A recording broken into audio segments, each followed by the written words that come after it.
ഇത് പാലായിലെ തെക്കൻ മല. പണ്ട് വടക്കൻ വീട്ടിൽ കൊച്ചൗസേപ്പും 3 ആൺമക്കളും ഒരു പെൺകുഞ്ഞും ഒരിറ്റു കണ്ണീരവശേഷിപ്പിച്ച് ഈ മല ഇറങ്ങിയത് ഇന്നേ ദിവസമായിരുന്നു. എന്റെ മറിയാമ്മേ, നമ്മുടെ മക്കളെയും കൊണ്ട് ഞാൻ ഈ മല ഇറങ്ങുക. നിന്നെ ഇവിടെ തനിച്ചാക്കിയിട്ട് പോകാനുള്ള മനസ്സുണ്ടായിട്ടല്ല, പോകാതെ പറ്റുകയില്ല. വിശന്ന് കരയുന്ന നമ്മുടെ മക്കൾക്ക് ഈ കൊച്ചൗസേപ്പിന്റെ കണ്ണീര് അന്നമാകുകയല്ലോ, മുടങ്ങാതെ വരും. ഇന്നേ ദിവസം ഞാനും നമ്മുടെ മക്കളും നിന്നെ കാണാൻ എന്റെ കാലം കഴിഞ്ഞ ഇവര് വരും, നമ്മുടെ മക്കള്. പിന്നെ കൊച്ചൗസേപ്പിന്റെ കാലശേഷം ആ ആൺമക്കൾ 3 മുടങ്ങാതെ ഈ മല കയറിയിരുന്നു.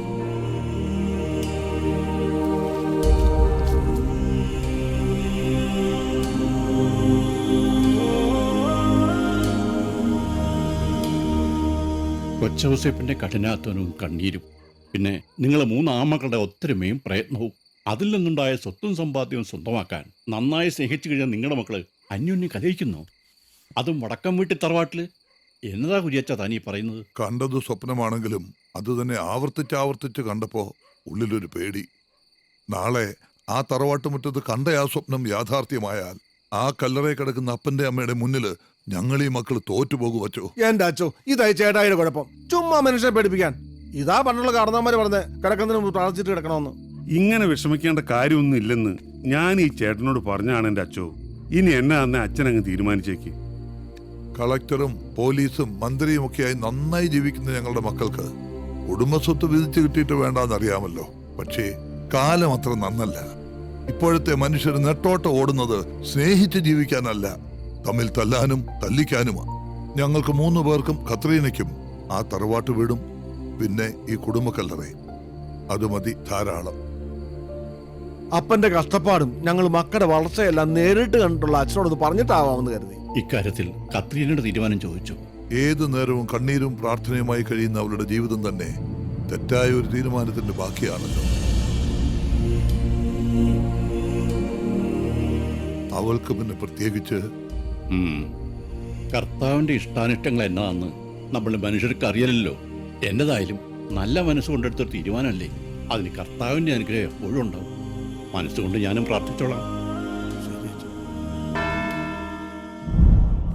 വടക്കൻ വീട്ടിൽ തറവാട്. തളിപ്പറമ്പ് ദേശത്ത് 10 ഏക്കർ പുരയിടത്തിലെ കുടുംബ വീട്. 500 ഏക്കർ വിസ്തൃതിയിൽ വടക്കൻ വീട്ടിൽ തറവാട് വക എസ്റ്റേറ്റ്, മറ്റ് കൃഷിയിടങ്ങൾ, അനുബന്ധ വ്യവസായങ്ങൾ, കൂടാതെ VV builders, hospital, school, hotel, theatre, shopping mall, VV transport and exporting എന്നിങ്ങനെ 1500 കോടിയോളം ആസ്തി വരുന്ന സ്ഥാവര ജംഗമ വസ്തുക്കൾ. ഞാനീ പറഞ്ഞ 1500 കോടി ഏതാണ്ടൊരു തുകയാ. ഇപ്പോഴത്തെ മതിപ്പ് വില വെച്ച് അതിലേറെ വരും. എത്രയായാലും എല്ലാവർക്കും തുല്യമായിട്ട് വീതിക്കണം, തറവാട് വീടും പുരയിടവും ഒഴിച്ച്. ഇന്നേക്ക് 3-ാം നാൾ അത് നടക്കണം. പുറമേയുള്ള മക്കൾക്കൊക്കെ എത്താൻ അതൊക്കെ ഒരു ആവർത്തി വിളിച്ചു പറഞ്ഞിട്ടുണ്ട്. അവർക്ക് എത്തിക്കോളും. ഡോക്യുമെന്റ്സ് ഒക്കെ റെഡി ആണല്ലോ. ആ സ്ഥിതിക്ക് ചേട്ടൻ പറഞ്ഞ തീയതിക്ക് തന്നെ കാര്യങ്ങൾ നടക്കട്ടെ. 3-ാം നാളെന്ന് പറഞ്ഞാൽ 1-ാം തീയതി വെള്ളിയാഴ്ച. നല്ല ദിവസമാണ്, നടക്കട്ടെ. വഴക്കും വക്കാണവും ഇല്ലാതെ വടക്കം വീട്ടിലെ ഭാഗം വെപ്പ് അന്ന് നടക്കട്ടെ.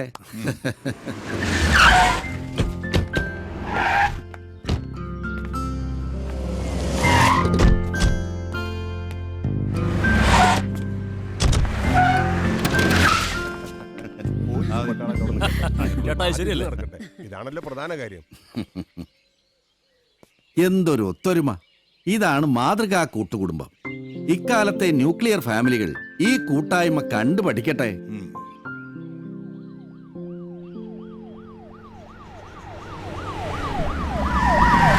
കറക്റ്റ്. പറഞ്ഞു തീരും മുമ്പേ പറഞ്ഞെത്തി വടക്കൻ വീട്ടിലെ മന്ത്രി വരവിന്റെ പഞ്ച് കീപ്പ് ചെയ്തു. സാർ 11 മണിക്കാണ് പാലത്തിന്റെ ഉദ്ഘാടനം. 11 മണി കഴിഞ്ഞ പാല അപ്പാടെ ഇടിഞ്ഞു പൊളിഞ്ഞ് വീഴത്തൊന്നുമില്ലല്ലോ. പറയാൻ പറ്റില്ല സാറേ, നമ്മുടെ വകുപ്പാണ്. വകുപ്പ് കോപ്പ്. ഇടോ ഇതൊന്ന് കഴിഞ്ഞോട്ടെ, ഭാഗം വെപ്പാ. വാ. എല്ലാരും എത്തിയോ? എന്റെ അപ്പ ഒന്നും പറയണ്ട. നമ്മുടെ തളിപ്പറമ്പ് ഇരിട്ടി റോഡില്ലേ, ഞാനായിട്ട് ഉണ്ടാക്കി കൊടുത്തതാ. അതിന്റെ ഉദ്ഘാടനം കഴിഞ്ഞ് ആദ്യം പോയ പാണ്ടിലോറിയുടെ പിറകെ ടാർ ഒട്ടിപ്പോയി കുഴിയായി. ആ കുഴിയിൽ നാട്ടുകാർ വാഴ നട്ടു. അതിന്റെ പേരിൽ നിയമസഭയിൽ പ്രതിപക്ഷ ബഹളം. വിശദീകരണം കൊടുത്തില്ലെങ്കിൽ പൊതുമരാമത്ത് മന്ത്രി വി ജോസഫ് കുര്യൻ അഴിമതിക്കാരനാണെന്ന് ചാനലുകാർ പറയും. വടക്കം വീട്ടിലെ മന്ത്രിക്ക് അഴിമതി കാണിക്കേണ്ട കാര്യമില്ലെന്ന് ഉമാർക്ക് അറിയത്തില്ലല്ലോ, അല്ലടാ? പിന്നല്ലാതെ. ആ, ഇനി വിശദീകരിച്ച് സമയം കളയണ്ട. വക്കീലേ, ഭാഗപത്രം വായന തുടങ്ങിക്കോ. വക്കീലേ, തുടങ്ങാൻ വരട്ടെ. എന്നതാ കാര്യം? അല്ല, അത് അവൻ എത്തിയിട്ടില്ല. ആര്? കൊച്ചുകുഞ്ഞ്.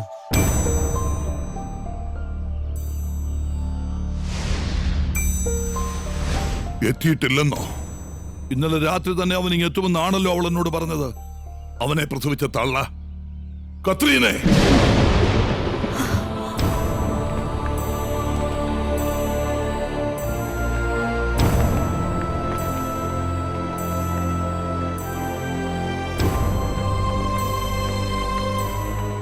അവൻ എന്തിയെ?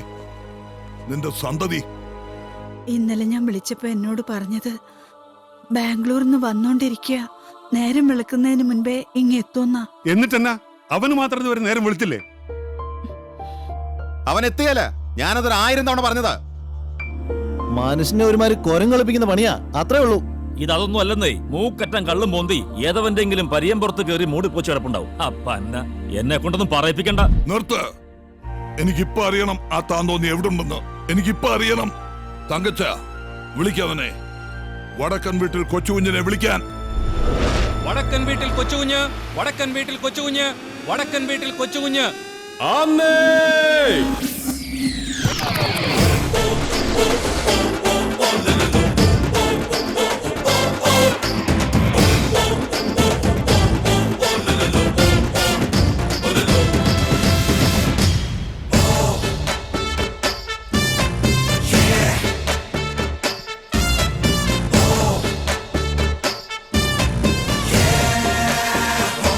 ഞാനാന്ന് വടക്കൻ വീട്ടിൽ കൊച്ചുകുഞ്ഞ്. കാറ്റ് പറഞ്ഞതും പൊള്ള്, കടല് പറഞ്ഞതും പൊള്ള്, കാലം പറഞ്ഞതും പൊള്ള്. എന്നാൽ പൊള്ളല്ല പൊന്നെ ഈ ഉള്ള്. അച്ചുവേ, ഞാൻ ഇവിടെയും ഉണ്ട്. ഏതവനാടാ ഇവിടെ നടന്നുകൊണ്ടിരിക്കുന്ന ഈ വിളിക്കളിയിലെ ഹീറോ? നമ്മുടെ പാപ്പി. കാപ്പിയോ? കാപ്പിയല്ല, അപ്പക്കാട്ടിൽ പാപ്പി. എന്നതാടാ പാപ്പി, വാഴക്കൂമ്പിന്റെ മൂപ്പോലും ഇല്ലാത്ത നിന്നെ ഇങ്ങോട്ട് പറഞ്ഞയച്ചിരിക്കുന്നത്? അപ്പക്കാട്ടിലെ കാർന്നോന്മാരൊക്കെ സ്വന്തം ഡിസ്റ്റിലറിയിലെ വാറ്റടിച്ച് കണ്ണും കാതും പോയി കിടപ്പായോ? അതല്ലെങ്കിലും പണ്ടും അങ്ങനെയാണല്ലോ ഫ്ലാഷ് ബാക്ക്. എന്റെ വല്യപ്പൻ നേരും നെറിയുള്ള കള്ളു കച്ചവടക്കാരനായി നിവർന്നു നിന്ന സമയത്ത് അപ്പക്കാട്ടിലെ ഇവന്റെ അപ്പന്മാര് ആ ഡിസ്റ്റിലറിയിൽ നഞ്ച് കലർത്തി 10-40 എണ്ണത്തിനെ കിടപ്പിലാക്കി തുടങ്ങിയതാ ഈ ബിസിനസ്. അങ്ങനെയുള്ള അപ്പക്കാട്ടിൽ നിന്ന് മുളച്ചു വരുന്ന ഇവനെങ്ങനെയാണ് ഹീറോ ആകുന്നത്? ഇവൻ വില്ലനല്ലേ, വില്ലൻ. അന്ന് നിന്റെ വലിയ തന്തയുടെ ഒസ്യത്ത് പ്രകാരം നിർത്തിയതല്ലടാ നിന്റെ കാരണവന്മാർ ഈ കച്ചവടം. പിന്നെ എന്നാത്തിനാടാ നിന്നെ ഇപ്പൊ ഇങ്ങോട്ട് കെട്ടിയെടുത്തത്? എടാ, അത് കാരണവന്മാര്. ഇത് വടക്കൻ വീട്ടിൽ കൊച്ചുകുഞ്ഞും മരിച്ചുപോയ എന്റെ വല്യപ്പൻ കൊച്ചൗസേപ്പൻ തമ്മിലുള്ള ഡയറക്റ്റ് സാറ്റലൈറ്റ് കമ്മ്യൂണിക്കേഷൻ. എന്റെ സാറന്മാരെ പറഞ്ഞ നിങ്ങൾ വിശ്വസിക്കുകയല്ല. പക്ഷെ ഇന്ന് രാവിലെ ദൂരദർശനിലെ സുപ്രഭാതം പരിപാടിയിൽ വടക്കൻ വീട്ടിൽ കൊച്ചൗസേപ്പ് നേരിട്ട് പ്രത്യക്ഷപ്പെട്ട് പറയാണ്, മോനെ കൊച്ചുകുഞ്ഞ്, നീ റേഞ്ച് വിട്ടേക്കല്ലടാ, വിട്ടാ നിന്റെ വല്യപ്പൻ ഔട്ട് ഓഫ് റേഞ്ച് ആയി പോകും. മൂക്കറ്റം കള്ളം വലിച്ചു കയറ്റി വന്നിട്ട് ഇവിടെ കിടന്ന് തമാശിക്കല്ലേ, ഇത് ലേലം വിളിയാ. എന്റെ പൊന്നെ പാപ്പി, നീ ഇവിടുന്ന് വിളിച്ചെടുക്കാൻ പോകുന്നത് പാൽപ്പായസം ഒന്നും അല്ലല്ലോ, നല്ല 1-ാം തരം കള്ള് തന്നെയല്ലേ. അതുകൊണ്ടാണ് കൊച്ചുന്ന് രാവിലെ 2 എണ്ണം കീറിയേച്ച് കയറി വന്നത്. എന്നാലേ വിളിക്കാൻ ഒരു ഹരം വരുതുള്ളടാ. എടാ അച്ഛേ, ഈ നിൽക്കുന്ന കുഞ്ഞു പാപ്പി എന്തോരം വിളിച്ചടാ? 2 എന്ന് വെച്ചാ 2 കോടി. അത് കൊള്ളാലോടാ. എന്നാ പിന്നെ വടക്കൻ വീട്ടിൽ കൊച്ചുവിന്റെ വക ഇരിക്കട്ടെ ഒരു 2.5 എന്ന് വെച്ചാ 2,50,00,000. എന്നാ പറ്റി? ഓട്ടമുക്കാരനക്ക് ഗതിയില്ലാതെ മൂക്കറ്റം കള്ളും കയറ്റി തേരാപ്പാരാ നടക്കണ നിന്റെ കയ്യിൽ എവിടുന്നാടാ ഈ 2.5 കോലി? മോനെ പന്നപ്പി, കൊച്ചുകുഞ്ഞ് വടക്കം വീട്ടിൽ തറവാട്ടില്ല. ഞങ്ങളുടെ പുറമ്പോക്ക് ഭൂമിയിൽ ചുമ്മാ മുളച്ചു വെക്കുന്ന പോതപ്പുല്ല് ചെത്തി വിറ്റാ കിട്ടും നീ പറഞ്ഞ കോലി. വിടുവായത്തം പറഞ്ഞു വെക്കാതെ കേറ്റി വിളിയടാ. 3. എന്നതാ? 3 കോടി.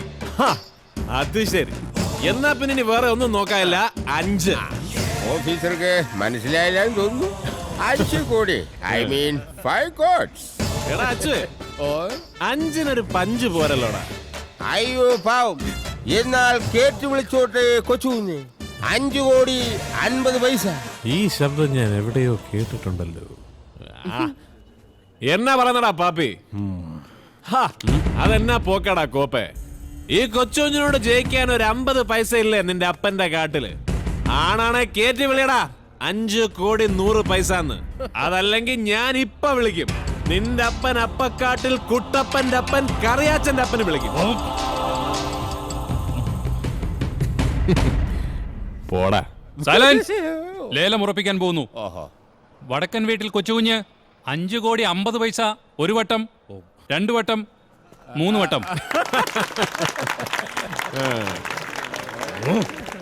എടാ ഫിലിപ്പോസേ, എന്നാ 50 പൈസ. ബാക്കി 5 കോടി നീ അങ്ങിട്ടേക്ക്.